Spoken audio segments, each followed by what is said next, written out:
અનાજ ચોરો ગાળ બોલે છે કે વિસાવદર પોલીસ અમારું કાંઈ નહીં ઉખાડી શકે. વિસાવદર પોલીસ અનાજ ચોરોને પકડી શકે એમ છે? અનાજ ચોરોને પકડાય એમ છે આપણાથી? અનાજ ચોરો પકડાય એમ છે આપણાથી? આપણાથી રીલ બને એમ છે કે અનાજ ચોર પકડાય એમ છે? અનાજ ચોરો પકડાય એમ છે આપણાથી? અનાજ ચોરો ક્યાં છે ભાઈ? અનાજ ચોરો ક્યાં છે? અનાજ ચોરો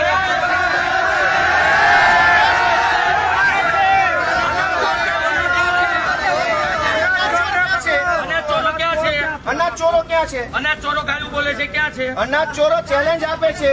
અનાજ ચોરો ગાયું બોલે છે ક્યાં છે? અનાજ ચોરો વિસાવદર પોલીસને ચેલેન્જ આપે છે કે તમે અમારું નહીં બગાડી શકો. પકડો, જાઓ અનાજ ચોરો.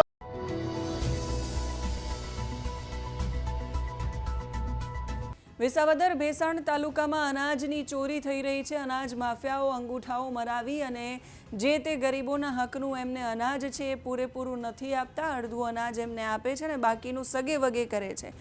અનાજ માફિયાઓ વિરુદ્ધ ગોપાલ ઇટાલિયાએ લડત ચાલુ કરી. વિસાવદરની અંદર, ભેસાણની અંદર પોલીસ સ્ટેશનની બહાર બેઠા આખી રાત જ્યાં સુધી ફરિયાદ નહીં નોંધાય અનાજ માફિયાઓ સામે, ત્યાં સુધી એ ત્યાં ને ત્યાં જ બેસી રહેશે એ પ્રકારની એમણે જાહેરાત કરી. અને ગઈકાલે રાત્રે આખી રાત ગોપાલ ઇટાલિયા પોલીસ સ્ટેશનની બહાર બેઠા અને અનાજ માફિયાઓ વિરુદ્ધ ફરિયાદ નોંધાવવા માટે એમણે પોલીસ કર્મચારીઓને અપીલ પણ કરી અને એની સાથે પોલીસ કર્મચારીઓ સાથે એમને ઘર્ષણ થયું હોય એવા દ્રશ્યો પણ સામે આવ્યા. એમની અરજી એવી હતી કે અનાજ માફિયાઓની સામે કઈ કલમ લાગે. પોલીસે એવું કહ્યું કે અમને ઉપરથી આદેશ છે, અમે તમારી ફરિયાદ ન લઈ શકીએ, તમારે જે કરવું હોય એ કરો. અને આવો જ્યારે જવાબ આપ્યો એટલે ગોપાલ ઇટાલિયાએ નિર્ણય કર્યો કે હવે તો અહીંયા જ બેસીશું અને અહીંયા બેસીને ફરિયાદ નોંધાવીને રહીશું. એ પછી આજે 2 ઓગસ્ટનો દિવસ અને આજે 2 ઓગસ્ટે તાલુકા સંકલન સમિતિની બેઠક હતી. તાલુકા સંકલન સમિતિની બેઠકમાં એ હાજર રહ્યા. પ્રજાના પ્રશ્નો એમના સુધી જે પહોંચ્યા છે એ પ્રશ્નો, એ રોડનું કામ હોય, એ વિસ્તારના બીજા કોઈ કામ હોય, લોકોની બીજી કોઈ ફરિયાદ હોય, બીજી ત્રીજી, એ બધી જ ફરિયાદોને એમણે એ મિટિંગની અંદર રજૂ કરી છે અને સમય મર્યાદાની અંદર એ તમામ પ્રશ્નોના ઉકેલ આવે એવી પણ એમણે માંગ કરી છે. એ તાલુકા સંકલનની મીટિંગમાં શું થયું સાંભળીએ ગોપાલ ઇટાલિયા પાસેથી. નમસ્તે દોસ્તો, આજે 2 ઓગસ્ટ 2025 નો દિવસ છે. શનિવાર છે આજે. અને આજે વિસાવદરના પ્રાંત અધિકારી શ્રીની અધ્યક્ષતામાં તાલુકા સંકલન સમિતિની મીટિંગનું આયોજન થયું હતું. તાલુકા સંકલન સમિતિની મીટિંગમાં આખા તાલુકાના કોઈ પણ ગામના નાના મોટા કંઈ પ્રશ્નો હોય એના ઉપર ચર્ચાઓ અને જરૂરી નિર્ણયો લેવામાં આવતા હોય છે. અને અધ્યક્ષ પ્રાંત અધિકારી હોય છે. ધારાસભ્ય પણ તાલુકા સંકલન સમિતિના સભ્ય તરીકે કોઈ પણ પ્રશ્ન રજૂ કરી શકે છે.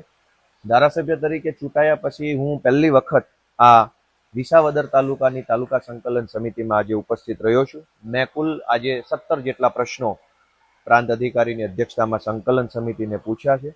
આ સંકલન સમિતિની અંદર બધા જ વિભાગના અધિકારીઓ, ત્યાં અધિકારી પોતે અથવા એના પ્રતિનિધિ હાજર હોય છે. જેમાં જંગલ હોય, પાણી પુરવઠા હોય, પંચાયત હોય, રેવન્યુ હોય, વન વિભાગ હોય, કંઈ પણ હોય, બધું હાજર હોય. તો આમાં જે મહત્વના પ્રશ્નો બાબતે જે ચર્ચા કરી છે એમાં એક તો મિયાવડલા ગામના લોકોને રતાંગ ગામે અનાજ લેવા જવું પડે છે. અને મારો પ્રશ્ન એવો હતો કે ચોમાસામાં રોડ તૂટેલા હોય છે, મહિલાઓએ અને વૃદ્ધોએ બીજા ગામમાં અનાજ લેવા માટે જવામાં ઘણી તકલીફ પડે છે અને સુરક્ષાના પ્રશ્નો આવે મહિલાના. તો મિયાવડલા ગામના લોકોને રતાંગ ગામે અનાજ લેવા ન જવું પડે, અથવા આવા જે ગામો હોય, એવું નથી કે ખાલી મિયાવડલા રતાંગ, અનેક ગામડા એવા છે જેને બીજા ગામમાં અનાજ લેવા જવું પડે છે. તો મહિલાઓ, વૃદ્ધો અને ખરાબ રોડ રસ્તા ત્રણેય પરિબળો ધ્યાનમાં લઈ તમામ ગામોની અંદર બીજા ગામમાં અનાજ લેવા જવું ન પડે તે માટે બ્રાન્ચ ફાળવવી અથવા તો મોબાઈલ ડિલિવરી વાનની વ્યવસ્થા કરવા બાબતે આજે મેં પ્રશ્ન રજૂ કર્યો છે પ્રાંત સમક્ષ સંકલન સમિતિની મીટિંગમાં. દાદર ગામથી ઈશ્વરિયા ગીર સુધી જાહેર માર્ગમાં દાદર નદી ઉપરનો પુલ જે છે એ 5 વર્ષથી તૂટેલી હાલતમાં છે અને ચોમાસામાં રસ્તો બંધ થઈ જાય છે અને ગામ સંપર્ક વિહોણું થઈ જાય છે. તો આ રસ્તો પણ બને એ બાબત માટે મેં રજૂઆત કરી છે કે આ પુલ બનાવવા માટેની શું યોજના છે. જેમાં ચર્ચા દરમિયાન એવું આવ્યું કે પુલ થોડોક સાઇઝ એની મોટી છે એટલે ધારાસભ્યની ગ્રાન્ટમાંથી કે એટીવીટીની ગ્રાન્ટમાંથી બની શકે એમ નથી.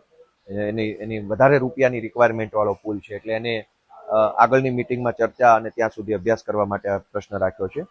ઝાંઝેસર નામનું ગામ જે છે એ ગામ સંપાદિત થયેલું નવું ગામ છે. જૂનું ગામ આખું જે છે એ ડૂબમાં જતું રહ્યું છે. નવું જે ઝાંઝેસર ગામ બનાવ્યું છે, આ ગામમાં ઘણા બધા વ્યક્તિઓને પોતાનો પ્લોટ ફાળવ્યો એની સનદ નથી મળી અને આ ગામના પ્લોટની વિગત જે છે ગામ નમૂના નંબર 2 માં ઉમેરવામાં નથી આવી. આ પ્રશ્ન પણ રજૂ કર્યો છે. જે બાબતે અભ્યાસ કરીને, કેમ કે આ જળ સંપત્તિ વિભાગ જે છે પાણી પુરવઠા વિભાગ દ્વારા સંપાદિત કરવામાં આવ્યું છે, એટલા માટે. આ સિવાય લીલિયાથી જાંબાળા રોડનું કામ 2 વર્ષ પહેલા ચાલુ કરવામાં આવેલ હતું, પરંતુ એમાં મેટલ કામ પૂરું થઈ ગયા પછી આજ દિવસ સુધી ડામર કામ કરવામાં નથી આવ્યું. તો આ લીલિયાથી જાંબાળા રોડનું કામ પણ વહેલી તકે ડામર રોડ થાય ચોમાસું પૂરું થયા પછી, એ બાબતની ચર્ચા થઈ છે. ખાંભાગીરથી ઈશ્વરિયા રોડનું કામ 2 વર્ષ પહેલા ચાલુ કર્યું હતું, એમાં મેટલ કામ થઈ ગયું હતું, પણ આજ દિવસ સુધી ડામરનું કામ નથી થયું. આ પ્રશ્નમાં ચર્ચા એવી થઈ છે કે 2021-22ના વર્ષમાં મેટલ કામ પૂરું થયા બાદ એજન્સી છે એ અધવચ્ચેથી કામ છોડીને ભાગી ગઈ. હવે ડામર લગાવવાનો જે પ્રશ્ન છે એમાં ટેકનિકલ પ્રશ્ન એ આવ્યો છે કે મેટલ 2021-22માં કર્યા પછી ડામર નહીં લાગવાના કારણે અત્યાર સુધીમાં મેટલ પણ ઉખડી ગયું છે, એટલે હવે મેટલ જ નથી તો ડામર શેના ઉપર લાગશે? તો નવેસરથી મેટલ કામ થાય પછી એની ઉપર ડામર કામ થાય, એ બાબતની આજે રજૂઆત ચર્ચા કરેલી છે. કાલસારીથી ભૂતળી તરફ જતો રસ્તો જે છે અત્યંત ખરાબ હાલતમાં છે. આ રસ્તો એક સરકારની યોજના પ્રમાણે કોઈ પણ રોડના ચોપડામાં નથી, પ્લાન રોડ કે નોન પ્લાન રોડ એવું બધું હોય છે, એક પણ રોડમાં આવતો નથી, એટલે આ રસ્તો બનાવવા બાબતે બાકી છે.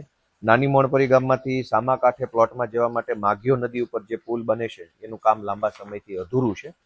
તો આ કામ ક્યારે પૂરું થશે, કેવી રીતે, ક્યાં અટવાયું છે, એ બાબતની ચર્ચા પણ આજની મિટિંગમાં થઈ છે. શિરવાણિયા ગામનું સ્મશાન જે છે એ નદીના સામા કાંઠે આવેલું છે. ચોમાસા દરમિયાન નદીમાં પાણી આવે તો અંતિમ સંસ્કાર કરવા જવા માટે તકલીફ પડે છે, અને એ સિવાય પણ અંતિમ સંસ્કાર સિવાય પણ લોકોએ રૂપાવટી તરફ કે એવી રીતે જવું હોય તો ઘણી બધી અગવડતા પડે છે. આ બાબતની રજૂઆત કરતા અધિકારીશ્રી તરફથી એવું જાણવા મળ્યું છે કે શિરવાણિયા રૂપાવટી રોડ આખો મંજૂર થયો છે, આખો નવો રોડ બનશે અને ઊભું નાળું પુલ બનશે. થોડોક લાંબો સમય લાગશે, 1-1.5 વર્ષનો સમય લાગશે, પરંતુ આ જે અત્યારે જે ધાબીનો પ્રશ્ન છે એ પ્રશ્નનું સોલ્યુશન લાંબા ગાળે થઈ જશે. રતાંગથી મિયાવડલા રોડનું કામ વર્ષોથી બંધ છે, અને આ રોડની બાબતને શું પ્રશ્ન છે, ક્યાં અટવાયું છે, સરકારી તંત્ર તરફથી કોઈ પ્રોબ્લેમ છે કે ગામજનો પાસેથી કોઈ સહકારની અપેક્ષા છે, એ બાબતની ચર્ચા થઈ છે. રતાંગ મિયાવડલા રોડ બાબતે દુધાળા ગીર ગામની અંદર રહેણાંકના મકાનો ઉપર ભયજનક રીતે વીજળીના તાર મૂકેલા છે. આખા ગામની અંદર વીજળીના તાર જે નીકળ્યા છે એ ભયજનક રીતે લોકોના અગાસી ઉપરથી, લોકોની દિવાલ પાસે, લોકોના ઘર પાસે, બારી પાસે આવે છે. આ બાબતની આજે વીજળી વિભાગને રજૂઆત કરતા તેમાં મુખ્ય 2 પ્રશ્નો બહાર આવ્યા. એક તો ભયજનક તાર લાગેલા છે, અને બીજો પ્રશ્ન એ છે કે ત્યાં ટીસી નાના ટ્રાન્સફોર્મર્સ લાગેલા છે, તો ટ્રાન્સફોર્મર બદલી અને મોટા ટ્રાન્સફોર્મર મૂકવાની દરખાસ્ત થઈ ગઈ છે. એ બાબતની રજૂઆત આજે થઈ છે. આ સિવાય પીરવડ ગામે વાસ્મો યોજના અંતર્ગત લોકભાગીદારીથી સમ બનાવવા માટે ગામજનો પાસેથી લોકફાળો લઈ લીધો છે, પરંતુ કામ ચાલુ થયું નથી. આ પ્રશ્ન પણ હતો. જૂની ચાવંડ ગામે આંગણવાડી મંજૂર થઈ છે, પરંતુ કામ ચાલુ થયું નથી, એ બાબતનો પ્રશ્ન છે. મોટી મોણપરીથી સરસઈ ગામનો રસ્તો મંજૂર થયો છે, પણ આજ દિવસ સુધી બન્યો નથી, તો એના શું કારણો છે, ક્યાં અટવાયું છે, એની પણ ઊંડાણપૂર્વક ચર્ચા થઈ છે. રબારિકાથી વિસાવદરનો રોડ જે છે એ ખૂબ સાંકડો છે. રોડની બંને સાઈડ કેનાલ છે, કેનાલ ઊંડી થતી જાય છે, માટી ધોવાતી જાય છે, એના કારણે તકલીફ પડી રહી છે. આ બાબતની પણ ચર્ચા કરી હતી. અને આ સિવાય અન્ય સામાન્ય જે કંઈ પ્રશ્નો હોય એની ચર્ચા આજે તાલુકા સંકલન સમિતિની બેઠકમાં વિસાવદરના પ્રાંત અધિકારીની અધ્યક્ષતામાં થઈ છે. ખૂબ પોઝિટિવ માહોલમાં, ખૂબ જ સકારાત્મક રીતે આ આખી મિટિંગ થઈ છે. હું આશા રાખું છું કે આ બાબતે કોઈ સારું નિરાકરણ અને નિવેડો આવશે. તો જનતાને જાણવાનો એ હક છે કે જનતાએ જે કાંઈ જનપ્રતિનિધિને ચૂંટણીમાં મત આપ્યો છે, જનપ્રતિનિધિ શું કરી રહ્યા છે, ક્યાં જઈ રહ્યા છે, કોને મળી રહ્યા છે, શું વાતચીત થઈ છે, એ જણાવવું એ મારી ફરજ છે. એટલે હું જ્યારે જે સરકારી મિટિંગમાં જાઉં છું એ બાબતની જાણ જનતાને કરતો હોઉં છું. દરેક તાલુકામાં આ વ્યવસ્થા છે કે જે કાંઈ પણ જનતાના લોંગ ડ્યુ પ્રશ્ન, એટલે કે લાંબા સમયથી પડતર પ્રશ્ન હોય એને તાલુકા સંકલન, જિલ્લા સંકલનમાં પૂછવાથી એના ઘણા બધા જવાબો ત્યાંથી મળતા હોય છે. સૌને જય કિસાન, જય ગરવી ગુજરાત.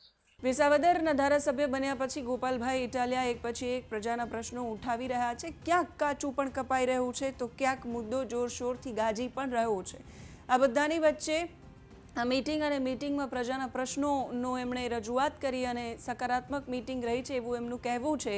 આગામી સમયમાં બીજા વિસાવદર અને ભેસાણથી કેવા પ્રકારના દ્રશ્યો સામે આવે છે, ભારતીય જનતા પાર્ટીની પ્રતિક્રિયા શું આવે છે? આ તમામ દ્રશ્યો પર મોટાભાગે તો નથી બોલતી ભારતીય જનતા પાર્ટી, પણ વિસાવદરની ચૂંટણીમાં કિરીટભાઈ પર પણ સતત ગોપાલ ઇટાલિયા અને આમ આદમી પાર્ટી પ્રહારો કરતી હોય છે. અનાજ માફિયાવાળો જે ગઈકાલનો મુદ્દો થયો એમાં પણ કિરીટભાઈનું નામ લેવામાં આવ્યું હતું. એટલે હવે કિરીટભાઈ પટેલ અથવા તો ભારતીય જનતા પાર્ટી અથવા તો જૂનાગઢ વિસાવદર ભેસાણનું નેતૃત્વ ભારતીય જનતા પાર્ટીનું એ શું પ્રતિક્રિયા આપે છે જોવાનું રહેશે. તમે શું માની રહ્યા છો કમેન્ટ કરીને કહેજો. અત્યારે આ વિડીયોમાં બસ આટલું જ. નમસ્કાર.